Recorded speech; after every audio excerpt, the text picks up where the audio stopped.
ప్రియమైన సహోదరి సహోదరులకు మన ప్రభువును రక్షకుడైన యేసుక్రీస్తు నామంలో శుభాభివందనాలు తెలియజేస్తున్నాను. ఈ రోజున మరి చాలామంది చాలా రకాలుగా యూట్యూబ్లో మాట్లాడుతూ ఉన్నారు. కొంతమంది కానుకలు ఇవ్వమంటున్నారు, కొంతమంది ఏమో కానుకలు ఎందుకు ఇవ్వాలంటున్నారు.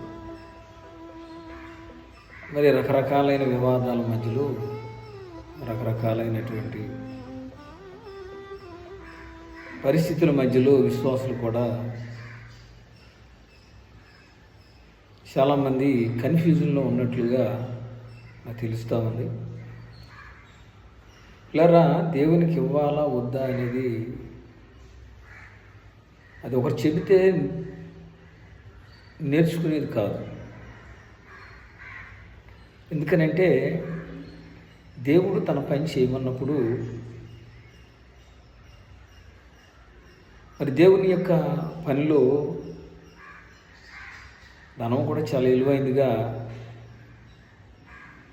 ఉంటా ఉంది. అయితే పిల్లలు మరి కానుకలు ఇవ్వాలా వద్దా? మరి కొంతమంది దేవుని సేవకులు విపరీతమైనటువంటి ధోరణితో అసలు కానుకలు ఎందుకు ఇవ్వాలి అనేటువంటి మాటలు మాట్లాడుతూ ఉన్నారు.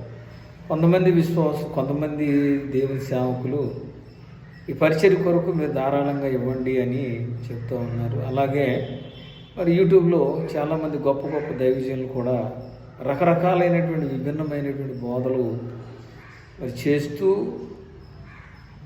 వాటిని మనం కూడా వింటూ ఉన్నాం. అయితే పిల్లరా, దేవునికి ఇవ్వటం మంచిదంటారా లేకపోతే చెడ్డ పని అంటారా? మనం కూడా ఆలోచించుకోవాలి.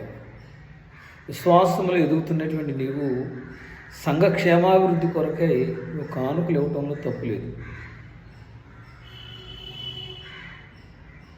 దేవుని యొక్క పనిని మనం ప్రోత్సహించటంలో తప్పులేదు.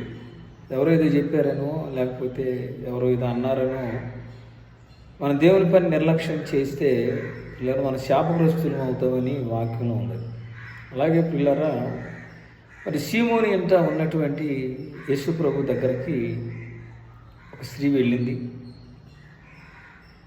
ఆమె జటామాంస అత్తరం తీసుకుని వెళ్ళి యేసు ప్రభు దగ్గర మరి ఆయన పాదాలకు పూసి